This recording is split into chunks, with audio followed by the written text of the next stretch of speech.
Assalamualaikum warahmatullahi wabarakatuh. Yang saya hormati kepada dosen pengampu Bapak Muhammad Rasidi SEMM dalam mata kuliah PPKN, dan yang saya hormati kepada teman-teman semuanya. Nama saya Dea Oktaviani, NIM 28922500099 dari Prodi Manajemen. Ingin mempresentasikan bab 5, bagaimana harmoni kewajiban dan hak negara dan warga negara dalam demokrasi yang bersumber pada kedaulatan rakyat dan musyawarah untuk mufakat. Hak dan kewajiban warga negara merupakan konstitusi negara perihal hubungan antara warga negara dengan negara. Peraturan hak dan kewajiban warga negara diatur dalam Undang-Undang Dasar Negara Republik Indonesia tahun 1945. Menelusuri konsep dan urgensi harmoni kewajiban dan hak negara dan warga negara. Konsep kewajiban adalah landasan aksiologis dalam hubungan rakyat dan penguasa. Keadaan yang sama berlangsung tak kala masa penjajahan di Nusantara, baik pada masa penjajahan Belanda yang demikian lama maupun masa penjajahan Jepang yang relatif singkat. Hak dan kewajiban merupakan sesuatu yang tidak dapat dipisahkan menurut teori korelasi yang dianut oleh pengikut utilitarianisme. Mill tahun 1996 menyatakan bahwa lahirnya hak asasi manusia dilandasi dua hak yang paling fundamental, yaitu hak persamaan dan hak kebebasan.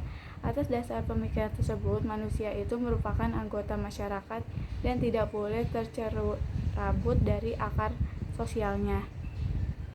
Menanya alasan mengapa diperlukan harmoni kewajiban dan hak negara dan warga negara Indonesia. Pada uraian di atas, Anda telah memperoleh pemahaman bahwa tradisi budaya Indonesia semenjak zaman kerajaan-kerajaan di Nusantara lebih mengenal konsep kewajiban dibandingkan konsep hak. Mekanismenya adalah kepatuhan tanpa reserve rakyat terhadap penguasa, dalam hal ini raja atau sultan, sebagai bentuk penghambaan secara total. Keadaan inilah yang mengkonstruksi pemikiran rakyat di Nusantara untuk mengedepankan kewajiban dan dalam batas-batas tertentu melupakan perolehan hak. Konsep hak mulai lebih mengemuka dan menggantikan konsep kewajiban yang mulai meredup. Dewasa ini kita menyaksikan fenomena yang anomali, di mana orang-orang menuntut hak dengan sangat gigih dan jika perlu dilakukan dengan kekerasan. Namun pada tiba giliran untuk menunaikan kewajiban, mereka tampaknya kehilangan gairah. Menggali sumber historis, sosiologis, politik tentang harmoni kewajiban dan hak negara dan warga negara Indonesia. Yang pertama, sumber historis. Secara historis, perjuangan menegakkan hak asasi manusia terjadi di dunia barat Eropa. Adalah John Locke, seorang filsuf Inggris pada abad ke-17 yang pertama kali merumuskan adanya hak alamiah, natural rights, yang melekat pada setiap diri manusia, yang hak atas hidup, hak kebebasan, dan hak milik. Perkembangan selanjutnya ditandai adanya 3 peristiwa penting di dunia barat, yaitu Magna Carta pada tahun 1215, Revolusi Amerika pada tahun 1276, dan Revolusi Perancis pada tahun 1789. Yang kedua, sumber sosiologis. Gejala sosiologis fundamental yang menjadi sumber terjadinya berbagai gejolak dalam masyarakat kita adalah akibat munculnya kebencian sosial budaya terselubung atau socio-cultural animosity. Ketika rezim Orde Baru berhasil dilengsarkan, pola konflik di Indonesia ternyata bukan hanya terjadi antara pendukung fanatik Orde Baru dengan pendukung reformasi. Konflik yang terjadi di Indonesia adalah konflik terbuka, manifest conflicts, dan konflik yang tersembunyi, latent conflicts. Yang ketiga, sumber politik.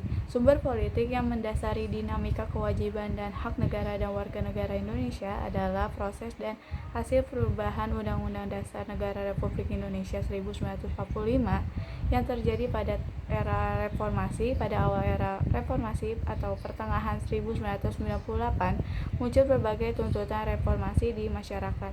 Tuntutan tersebut disampaikan oleh berbagai komponen bangsa, terutama oleh mahasiswa dan pemuda.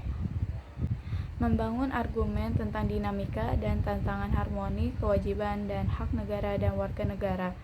Aturan dasar ihwal kewajiban dan hak negara dan warga negara setelah perubahan Undang-Undang Dasar Negara Republik Indonesia 1945 mengalami dinamika yang luar biasa. Berikut disajikan bentuk-bentuk perubahan aturan dasar dalam Undang-Undang Dasar Negara Republik Indonesia 1945 sebelum dan sesudah amandemen tersebut. Yang pertama, aturan dasar ihwal pendidikan dan kebudayaan serta ilmu pengetahuan dan teknologi. Yang kedua, aturan dasar ihwal perekonomian nasional dan kesejahteraan sosial. Yang ketiga, aturan dasar ihwal usaha pertahanan dan keamanan negara. Yang keempat, aturan dasar ihwal hak dan kewajiban asasi manusia. Mendeskripsikan esensi dan urgensi harmoni kewajiban dan hak negara dan warga negara.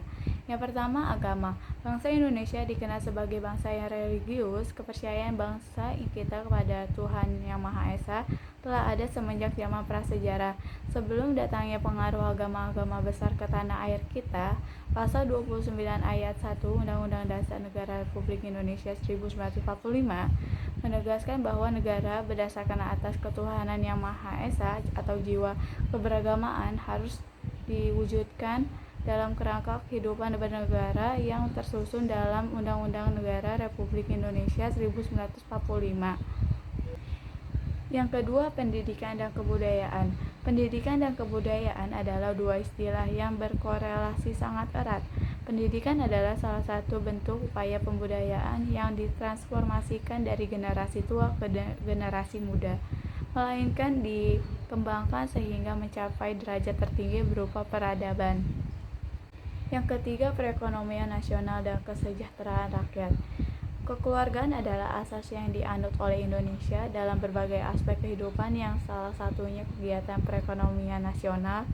Sistem ekonomi kerakyatan adalah sistem ekonomi nasional yang berasas kekeluargaan, berkedaulatan rakyat, bermoral Pancasila, dan menunjukkan pemihakan sungguh-sungguh pada ekonomi rakyat. Yang keempat, pertahanan dan keamanan. Pengaturan tentang tugas pokok dan fungsi TNI dan Polri dalam sistem pertahanan keamanan rakyat semesta atau sistem Kamrata oleh Tentara Nasional Indonesia atau TNI dan Kepolisian Negara Republik Indonesia atau Polri. Pengaturan dengan undang-undang mengenai pertahanan dan keamanan negara merupakan konsekuensi logis dari prinsip yang menempatkan urusan pertahanan dan keamanan sebagai kepentingan rakyat. Sekian dan terima kasih. Wassalamualaikum warahmatullahi wabarakatuh.